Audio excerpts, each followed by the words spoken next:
आप सभी को आचार्य सुशील कुमार की ओर से सुप्रभात।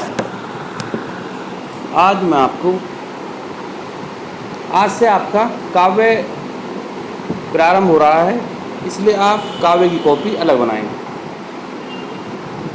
काव्य संकलन की कॉपी अलग बनती है, इसलिए जब आज से काव्य प्रारंभ होता है इस कॉपी में अलग लिखें। काव्य की कॉपी अलग से बनाएं।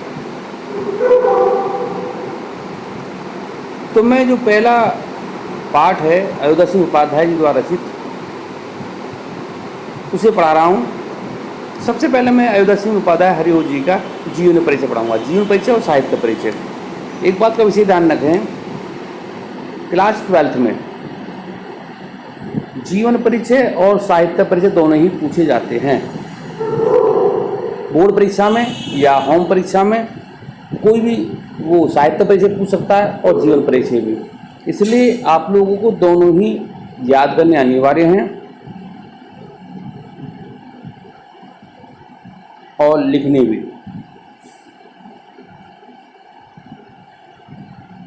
तो मैं प्रारंभ करता हूँ अयोध्या सिंह उपाध्याय हरिओ जी का जीवन परिचय। देखिए, अयोध्या सिंह उपाध्याय हरिओ जी को आधुनिक काल का सूरदास भी कहा जाता है।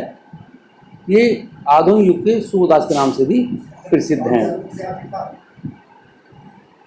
जीवन काल जो इनका जीवन है वो 1865 से लेकर 1947 तक का है।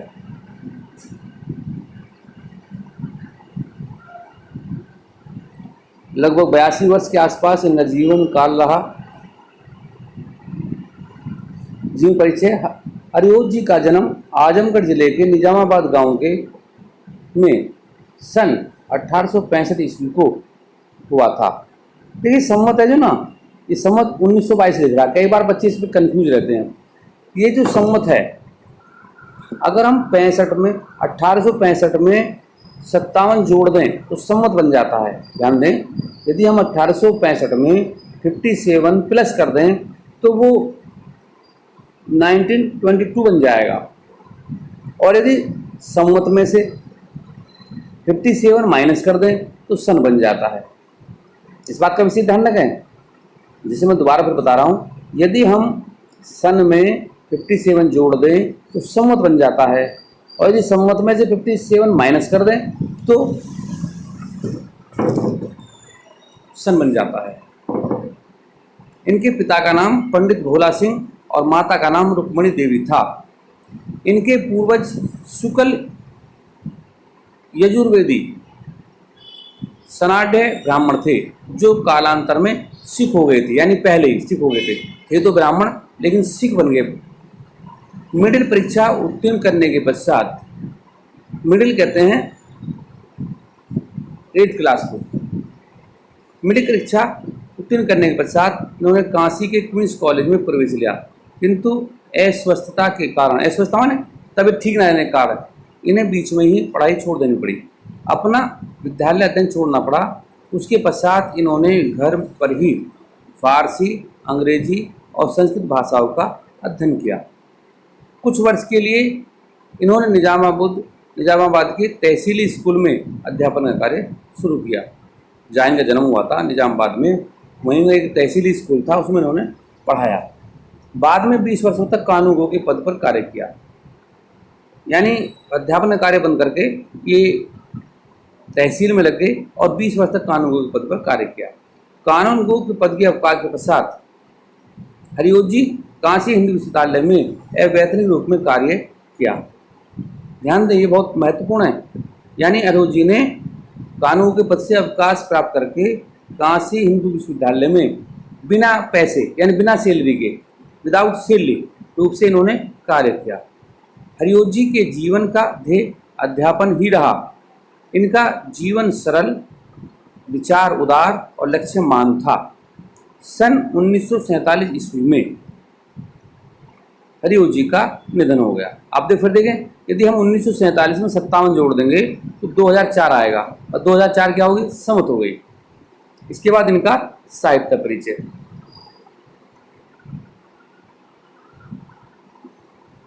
हरिओ जी अयोध्या सिंह उपाध्याय हरिओ जी द्विवेदी युग के प्रतिनिधि कवि के एवं गद्य लेखक थे। ध्यान दें, अयोध्या सिंह उपाध्याय हरिओं जी द्विवेदी युग के प्रतिनिधि कवि एवं गद्य लेखक थे। हरिओं जी पहले ब्रजभाषा में कविता क्या करते थे।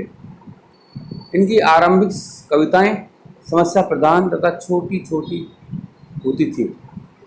आचार्य महावीर प्रसाद द्विवेदी ने इन्हें खड़ी बोली में काव्य रचना की प्रेरणा दी, इसलिए आगे चलकर इन्होंने खड़ी बोली में काव्य रचना की और हिंदी काव्य को अपनी प्रतिभा का अमूल्य योगदान दिया। हरिओं जी काव्य को लोकहित एवं मानव कल्याण के प्रेरकीय साधन के रूप में स्वीकार करते थे। इनके काव्य में पौराणिक यानी पुरानी एवं आधुनिक यानी जो आज के समाज के ख्याति प्राप्त लोकनायक नायिकाओं को प्रतिनिधि स्थानीय रूप प्राप्त हुआ।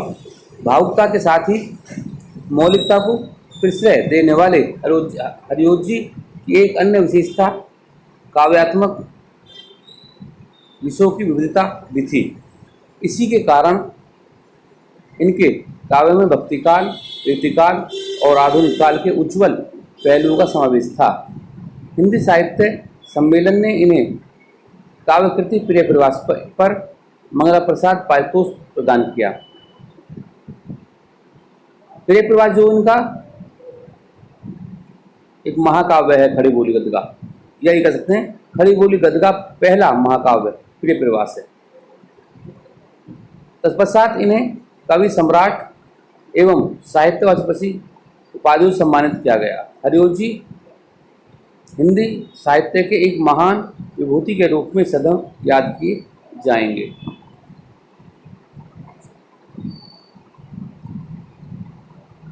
रचनाएं, नाटक जो इनके हैं प्रद्युमन, विजय तथा रुक्मणी, परिणय। परिणय माने प्रेम होता है। उपन्यास, हरिओं जी का प्रथम उपन्यास प्रेम कांता है। ध्यान दें, बहुत महत्वपूर्ण, कई बार पूछ लेते हैं एक नंबर में कि हरिओं जी का पहला उपन्यास कौन सा है, तो वो है प्रेम कांता।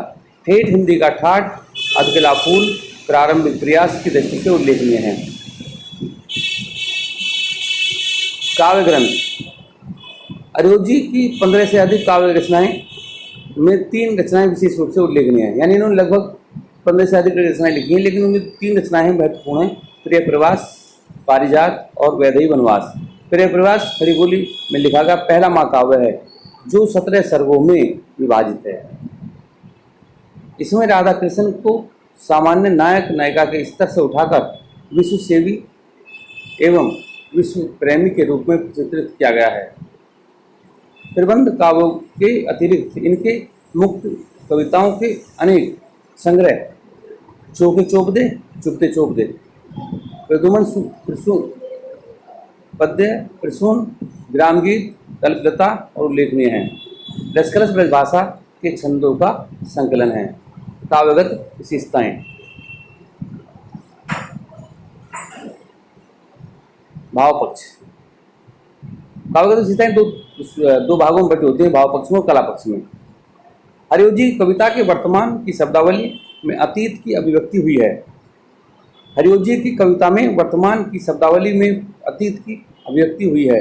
हरिओं जी ने प्रिय प्रवास में भगवान श्री कृष्ण के परंपरागत रूप को ही नहीं अपनाया, बल्कि उनको साधारण मनुष्य के रूप में चित्रित किया।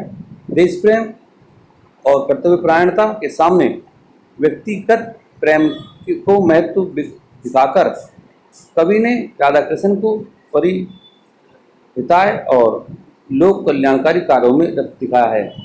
राधा विश्व प्रेम और सेवा भाव को अपनाती है। दीन दुखियों की सेवा और विश्व प्रेम की भावना कवि की मौलिक उद्भावना है। यशोदा के वात्सल्य भाव के साथ ही राधा का वियोग भी हृदय द्रावक और मर्म स्पर्शी है। विहरिणी राधा योग की अग्नि में तपकर विरह की साकार प्रतिमा बन गई जाती है।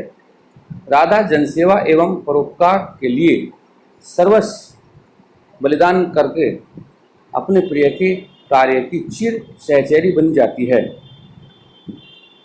प्रकृति चित्रण की दृष्टि से हरिओं जी ने भले ही नवनीत का समावेश नहीं किया हो, फिर भी आधुनिक काल के कवियों में वे अपना विशिष्ट स्थान रखते हैं। प्रिय प्रवास की प्रकृति संवेदात्मक अधिक है। कवि के अनुसार प्रकृति के क्रियाकलापों भी मानव मनोभावना के अनुरूप ही होते हैं।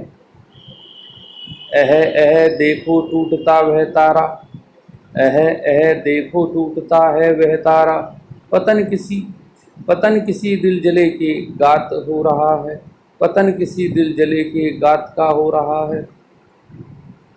इसके बाद कला पक्ष। कला पक्ष देखें। भाषा। हरिओजी जी ने अपने विभिन्न काव्य ग्रंथों के विभिन्न प्रकार की भाषाओं का प्रयोग किया है। उन्होंने एक और जहाँ सरल मुहावरेदार सुबोध और बोलचाल की भाषा का प्रयोग किया है, वहीं इनके काव्य में सरल तत्सम शब्द प्रधान खड़ी बोली का प्रयोग भी हुआ है।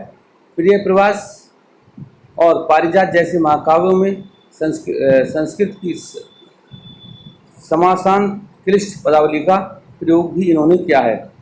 प्रिय प्रवास में शब्दालंकार और अर्थालंकार दोनों का प्रयोग हुआ है। कवि ने उपमा, उत्प्रेक्षा, रूपक, अतिशोक्ति, अपोक्ति, वितेरक, संदेह, स्मरण, प्रतीत, विषम, दृष्टांत, निदासना, अर्थांतरयास आदि अर्थालंकारों द्वारा पात्रों के मनोभावों की सजीव एवं मार्मिक स्थितियां चित्रित की हैं। शैली। इन्होंने प्रबंध एवं मुक्तक दोनों शैलियों का सफल प्रयोग किया है। अपने काव्य के रूप में इन्होंने अतिरिक्त इनके काव्यों में इतिवृत्तात्मक, मुहावरेदार, संस्कृत काव्यनिष्ठ, चमत्कारपूर्ण एवं सरल हिंदी शैली का विभाजन शिल्प की दृष्टि से सफल प्रयोग मिलता है। सवैया, कवित्त, छप्पया, दोहा आदि इनके प्रिय छंद हैं। बहुत आता कई बार सवैया, कवित्त, छप्पया, दोहा आदि इनके प्रिय छंद हैं कि हरिओजी जी के कौन कौन से प्रिय छंद हैं। और इंद्रवर्जा, शार्दूलिक, विक्रीडित, शिखरणी, मालिनी, बसंतलिका, द्रुत, विमलित आदि संस्कृत वर्ण संवर्तों का प्रयोग भी इन्होंने किया है। हिंदी साहित्य में स्थान। हिंदी साहित्य में स्थान। काव्य के क्षेत्र में भाव, शैली, भाषा, छंद एवं अलंकारों की दृष्टि से हरिओजी जी की काव्य साधना महान है। इन्हें हिंदी का सार्वभौम कवि माना जाता है। ध्यान में ये बहुत आता है, कई बार सार्वभौम कवि समझ जाता है। तो हिंदी का सार्वभौम कवि किसे माना जाता है? हरिओजी जी को। इनकी साहित्यिक सेवाओं का ऐतिहासिक महत्व है। निश्चित रूप से हरिओजी जी हिंदी साहित्य की एक महान विभूति हैं। मैं कल इसी पाठ के पद्यांश के साथ फिर उपस्थित होऊंगा। तब तक के लिए धन्यवाद।